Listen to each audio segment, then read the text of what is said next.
Selamat siang, Ibu Sang Ayu Putu Rahayu. Nama saya Yeskiel Lemuel dengan NIM 81114191499. Mata kuliah Legal Research and Methodology. Hari ini saya akan menjelaskan mengenai penelitian hukum serta jenis penelitian hukum. Menurut Peter Mahmud Marzuki dalam bukunya Penelitian Hukum cetakan kedua terbitan Jakarta, dia menyebutkan bahwa penelitian hukum sebagai suatu proses untuk menemukan aturan hukum, prinsip-prinsip hukum maupun doktrin-doktrin hukum guna menjawab isu hukum yang dihadapi. Penelitian ini dilakukan guna memperoleh data-data yang diperlukan dari objek yang akan diteliti. Lalu selanjutnya adalah tujuan dari penelitian hukum.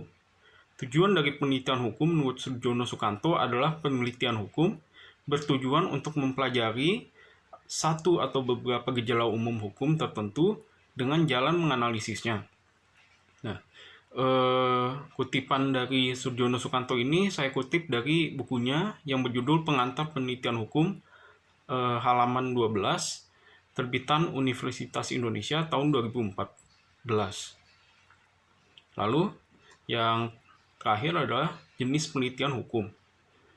Menurut Surjono Sukanto, jika dilihat dari sudut tujuan penelitiannya, penelitian hukum dapat digolongkan menjadi dua jenis, yaitu yang pertama penelitian normatif dan penelitian empiris.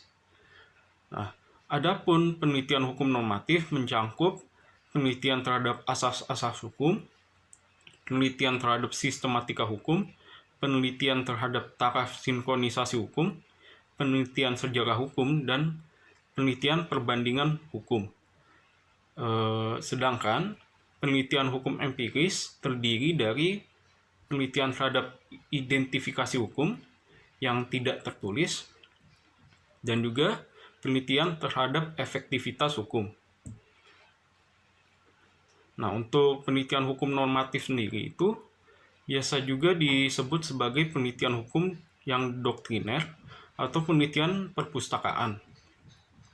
Dinamakan penelitian hukum doktriner dikarenakan penelitian ini hanya ditujukan pada peraturan-peraturan tertulis, sehingga penelitian ini sangat erat hubungannya pada perpustakaan, karena akan membutuhkan data-data yang bersifat sekunder pada perpustakaan.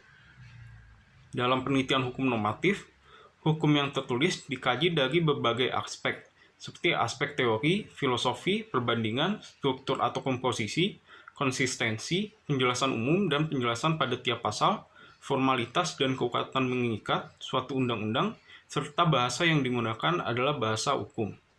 Sehingga dapat disimpulkan bahwa pada penelitian hukum normatif mempunyai cakupan yang cukup luas. Sedangkan untuk penelitian hukum empiris, Surjono Sukanto dan Sri Mamuji berpendapat bahwa penelitian hukum empiris yaitu adalah sebuah pendekatan yang dilakukan pada penelitian lapangan dengan melihat serta mengamati apa yang terjadi di lapangan, penerapan peraturan-peraturan tersebut dalam prakteknya dalam masyarakat. Sehingga intinya adalah penelitian hukum empiris adalah sebuah penelitian hukum yang dilakukan di dalam masyarakat dalam mengamati penerapan peraturan di dalam lingkungan masyarakat itu sendiri. Nah, untuk jenis penelitian hukum ini, saya mengutip dari dua referensi, yaitu yang pertama adalah buku yang diterbitkan oleh Surjono Sukanto, yaitu Pengantar Penelitian Hukum, terbitan Universitas Indonesia tahun 2014, halaman 1-2. Lalu untuk penelitian hukum empiris saya mengutip dari buku Surjono Sukanto dan Sri Mamuji yang berjudul Penelitian Hukum Normatif, Suatu Tinjauan Singkat, terbitan Jakarta, Raja Wali Pers tahun 2015, halaman 12. Sekian dari saya atas penjelasan mengenai jenis-jenis penelitian hukum. Selamat siang, terima kasih.